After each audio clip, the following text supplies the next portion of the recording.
শুভ সকাল বন্ধুরা, তোমরা সবাই কেমন আছো? আশা করছি সবাই ভালো আছো, আমিও ভালো আছি। আমি বিদিতা, আমার সিম্পল বিদা চ্যানেলে তোমাদের অনেক অনেক স্বাগত।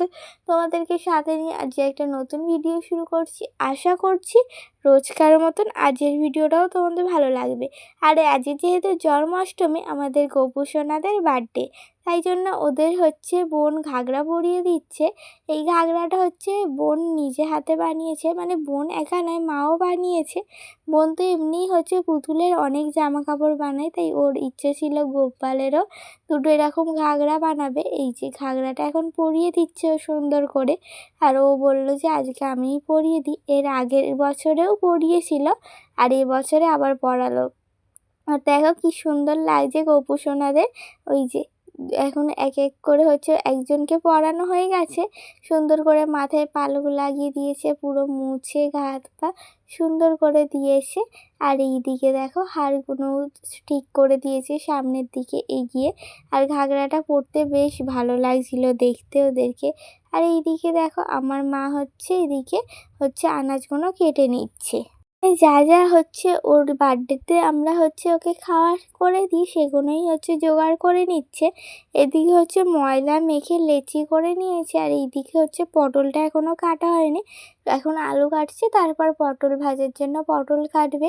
আর এইদিকে সমস্ত জিনিস যা যা ভোগে লাগবে সেগুলো সমস্ত জোগাড় করা রয়েছে। আর আমি এখানে বসে রয়েছি। বোন ওদিকে গোপু সোনাকে ঘাগরা পরিয়ে দিচ্ছে, আর মা সমস্ত আনাজ কুটে গুছিয়ে নিচ্ছে। আর এইদিকে দেখো মা এখন লুচিগুলো ভেজে নিচ্ছে। আগে লুচিগুলো ভেজে নেবে, তারপরে আলু পটল সমস্ত জিনিস ভাজবে। আর লুচিগুলো ছোট ছোট করে করেছে, কেন গোপু সোনার তো ছোট ছোটই বেশি পছন্দ হবে, কেন ও ছোট, ওর ছোট জিনিসই বেশি ভালো লাগবে। সেই জন্য এদিকে মা ছোট ছোট করে লুচি করে দিচ্ছে, আর ওদিকে বোন একটু বেলেও দিচ্ছে। আর আজকে অনেক দিন পর তোমাদের বলেছিলাম আমাদের এখানে কলে জল দেওয়া শুরু করেছে, কিন্তু কালকে আর দেয়নি, আবার আজকে জল দিচ্ছে। তো ওই জলটাই আমি তুলে নিচ্ছিলাম। মা এদিকে ভোগ করছে, আর বেশিক্ষণ তো থাকবে না, ওই 1.5 ঘন্টার মতন ছিল।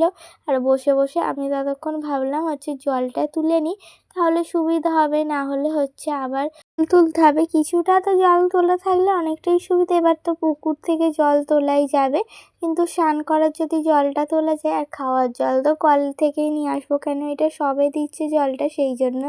আর এইদিকে মায়ের কিন্তু ভোগ তৈরিও হয়ে গেছে, আর এইদিকে সাজিয়েও দিয়েছে। ভোগে ছিল আমাদের যেগুলো প্রত্যেক বছর ভোগে দেওয়া হয় সেগুলোই ছিল। আর এইদিকে দেখো লুচি, আলু ভাজা, পটল ভাজা আর সুজি করেছিল, আর মিষ্টি ছিল। তারপরে শুধু দুধ মিষ্টি দিয়ে জাল দিয়ে দিয়ে সর ভাজা মনে হয় বলে, এরকম একটা করেছিল, বেশ ভালো। আর এইদিকে মানে ওটা ওকে 1 বছর করে দিয়েছিল, তারপরে আগের বছর আর করা হয়নি, আবার ওকে এবছর করে দেয়া হলো। কিন্তু লুচি সুজি ওই ভাজাগুলো প্রতি বছরই করা হয়। আর ওর জন্য এক থালা ভর্তি চকলেট আর মিষ্টি, আর ঠাম্মি কিছু জিনিস বানিয়েছিল, সেগুলোও দিয়েছে গোপু সোনাকে। ঠাম্মি ওইদিকে তালের বড়া, তারপর কলার বড়া, আর খই, আরও অনেক কিছু দিয়েছিল। লজেন্স দিয়েছিল ওকে দুটো, দুটো গোপুর একটা করে করে দিয়েছিল। আর এইদিকে বোন ওদেরকে সেবা দিয়ে, আর ওই আমাদের যে আরও ঠাকুর রয়েছে তাদেরকেও সেবা দেওয়া হয়ে গেছে। আর একই জিনিস সেবা দেওয়া হয়েছে, যেগুলো গোপু সোনার জন্য করা হয়েছে সেগুলো সমস্ত ঠাকুরকেই সেবা দেওয়া হয়েছে। আর এইদিকে দেখো বোন একটু আরতিও করে নিল। আর এইদিকে ওর সবচেয়ে পছন্দের জিনিসগুলো দেওয়া হয়েছে। তোমাদের সামনে দিয়ে একটু ভালো করে দেখিয়ে দিই। ওর জন্য এই সব জিনিস আয়োজন করা হয়েছে, ওর জন্মদিন স্পেশাল বলে, ওই জন্য এইগুলোই আয়োজন করেছে মা।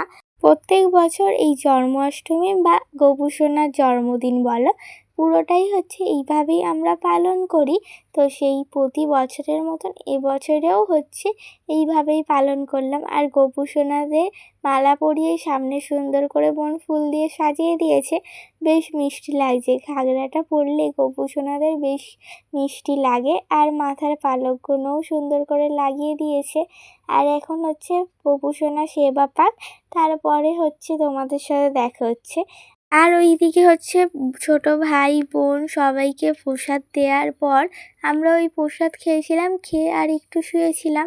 তারপরে তোমাদের সাথে দেখা হচ্ছে এখন 4টে বাজে। এখন 4টে বাজে, ভাবলাম না তারপরে তরকারিটা বসিয়ে দিই। মা বললো আজকে আমাকেই তরকারি করতে, সেই জন্য এইদিকে তরকারিটা করে নিচ্ছি। ওই যে 2 টুকরো পটল ছিল, বেশি তো পটল কিনে আনা হয়নি, 2 টুকরোর মতনই পটল ছিল, আর বেশি করে একটু আলু দিয়ে দিয়েছি। এটাই হালকা একটু তরকারি মতন করব, সেই জন্য বসিয়ে দিয়েছি। আর তার সাথে হচ্ছে মা পরে বললে লুচিটা বানাচ্ছে, এখন হচ্ছে এই তরকারিটা আমায় করে দিতে। দেখি আমি এখন আগে তরকারিটা করি, মা তারপর ওইটা কখন বানায়। আর বোন হচ্ছে ময়দাটাও মেখে দেবে। এদিকে দেখো আমি হচ্ছে আলুটা, তেলটা গরম করে অল্প করে কালো জিরে দিয়েছি, দিয়ে হচ্ছে পাঁচফোড়ন দিয়েও করে মা এটা, কিন্তু পাঁচফোড়ন দেখলাম কৌটোতে হচ্ছে বাড়ন্ত হয়ে গেছে। তো আবার ওটা মা তো হচ্ছে ঘরেই তৈরি করে, বাজার দিয়ে এমনি কিনে আনে না। এমনি যেই মশলাগুলো লাগে ওগুলো ঘরেই কিনে এনে নিজেই বানিয়ে নেয়, তাহলে সব কিছু ঠিকঠাক থাকে। নাহলে দোকানে কিনলে মৌরি বেশি দিয়ে দেয়, কালো জিরে বেশি দিয়ে দেয়, আর অন্যগুলো অল্প অল্প থাকে। সেই জন্য মা ঘরেতেই করে, তাই জন্য ওটা ছিল না বলে অল্প করে কালো জিরে দিয়ে আর নুন হলুদ দিয়ে এখন ভালো করে ঢাকা দিয়ে ভাজবো। তারপরে হচ্ছে এতে জল দিয়ে সমস্ত মশলা দিয়ে একটু কষবো। মানে মশলা বলতে কিছুই না, ওই কাঁচা লঙ্কা আর একটু মিষ্টি দিয়ে দেবো, আর হচ্ছে একটু গুঁড়ো লঙ্কা যদি দিই দেবো, না হলে কাঁচা লঙ্কা দিয়েই করব। তো এরম করেই হচ্ছে তরকারিটা করা হবে। বোন ওইদিকে হচ্ছে দাবাটা ঝাড় দিয়ে দিচ্ছে, কেননা একটু ধুলো হয়েছিল, আর বিকেলে তো ঝাড়তে হয় না। এখন ওই জন্য মানে একটু আগে মা উঠোন ঝাড় দিয়েছিল, তখন হচ্ছে বোন একটা কাজ করছিল বলে মাকে আর ঝাড় দিতে দেয় না দাবায়, ওই জন্য ও হচ্ছে এখন ঝাড় দিয়ে নিচ্ছে। আর আমি এইদিকে তরকারিটা করে নিচ্ছি। দেখো সমস্ত একটু মিষ্টি দিয়ে দিয়েছি, সব কিছু দিয়ে এখন ভালো করে নাড়াচাড়া করে নিই। আর ওইদিকে হচ্ছে তরকারি হয়ে গেছে, আর আমি লুচিগুলো বেলে দিলাম, আর মা ঝটপট করে ভেজে নিয়েছে। আর এইদিকে আমাদের রান্না বান্নাও সমস্তটা হয়ে গেছে, এখন খাওয়া দাওয়া করা হবে। আজকের ভিডিওটা আমার এই পর্যন্তই। সবাই ভালো থেকো, সুস্থ থেকো, দেখা হচ্ছে নতুন একটা ভিডিওর সাথে। টাটা।